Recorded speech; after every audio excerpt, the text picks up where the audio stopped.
स्वागत करेंगे। आगे चढ़ जाओ। हेलो भाई, आगे चढ़ो आप लोग।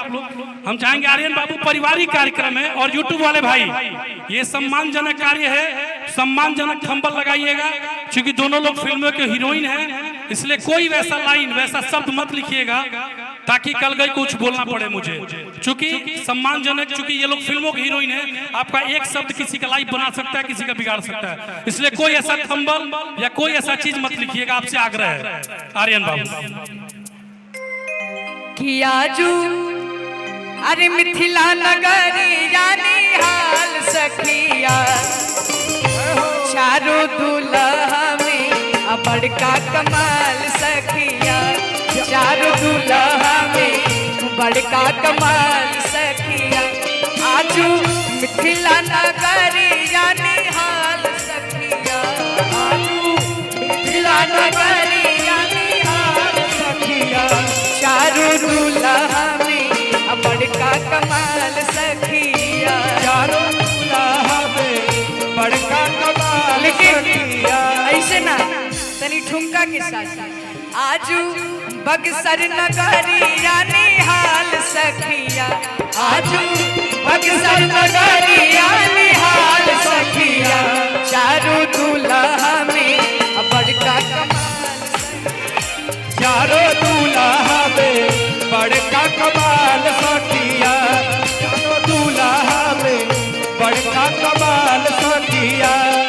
अरे अपन खुरिया बहाराए अपन पापा, अपन खोरिया बहाराए अपन पापा, अपन खुरिया बहाराए राधा चरण चाचा, आई गईले दुल्हा दामाद आए लाला।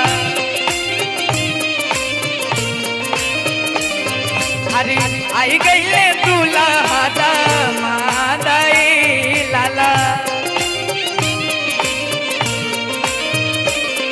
अरे अपन खुरिया बहाराए मिथिलेश बाबा,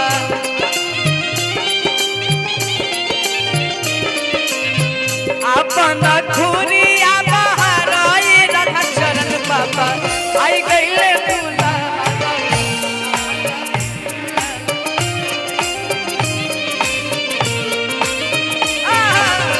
आई गईले दुल्हा दामाद आए लाला। चारों दुल्हा में बड़का कमाल सखिया।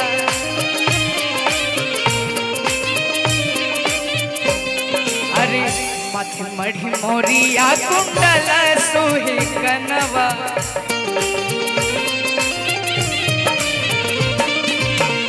कारी कारी कजरारे झूलमी नयनवा।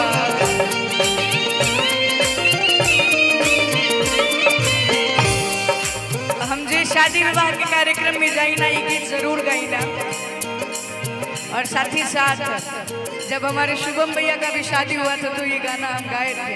आजू की प्यारा तिलक सोहे इनके भाल सखिया,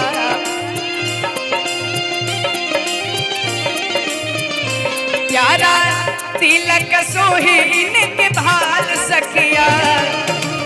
सब दूल्हा और दुल्हन जी के आगमन हो गई बा हम सबके बीच, तो चारों दूल्हा में बड़का कमाल सखिया, चारों दूल्हा में बड़का कमाल सखिया, चारों दूल्हा में बड़का कमाल सखिया।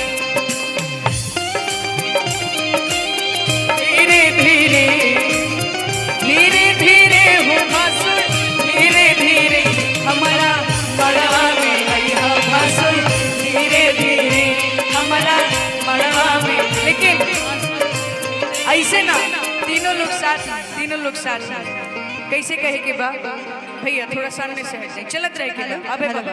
अबे बाबा अरे धीरे धीरे हो भसुर, धीरे धीरे धीरे धीरे हो भसुर, धीरे धीरे हमारा बड़वा में अइहा भसुर, हमारा बड़वा में अइहा भसुर,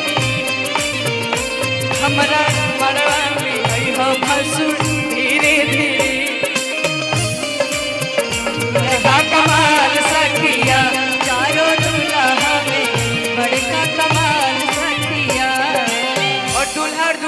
खातिर हम का कहम, क्या कहने?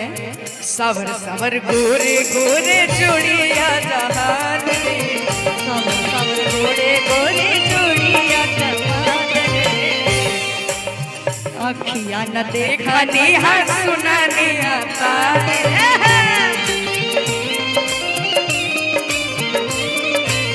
सवर सवर गोरे गोरे चूड़िया जहान रे, अखियाँ न देखा न सुनानी है कान रे, आजू लोढ़ा से कुचाई इनके गाल सखिया, आजू लोढ़ा से सेकाई इनके गाल सखिया, चारों दूल्हा में हमनी के यूपी बिहार में जब बियाह होला तो लोढ़ा से गाल कुचाला।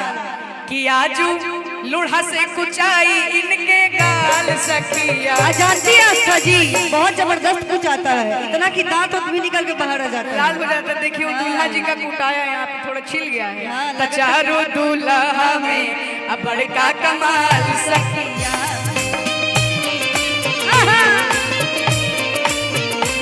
चारों दूल्हा में अब बड़का कमाल सखिया, दूल्हा में बड़का कमाल सखिया। खाइल मानवा आज कल रावर तीत मिठ खाइल मानवा राउत रवा या।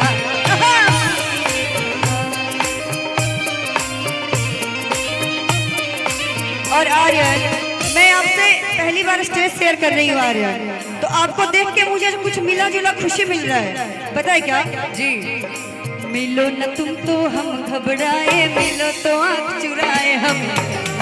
और आस्था जी और संजना जी, आप लोगों के साथ भी मैं पहली बार स्टेज शेयर कर रही हूँ और इतनी खुशी हो रही है मुझे। हमारे सामने हमारे आदरणीय मिथिलेश तिवारी जी बैठे हैं, राधेश्याम जी बैठे हैं, सर हमारे घर आंगन से, मैं भी उन्हीं के बैकुंठपुर से, मैं भी वैसे तो दिल्ली से आई हूँ लेकिन बैकुंठपुर से हूँ, और सर भी हमारे घर के एक परिवार के सदस्य हैं। तो बहुत बहुत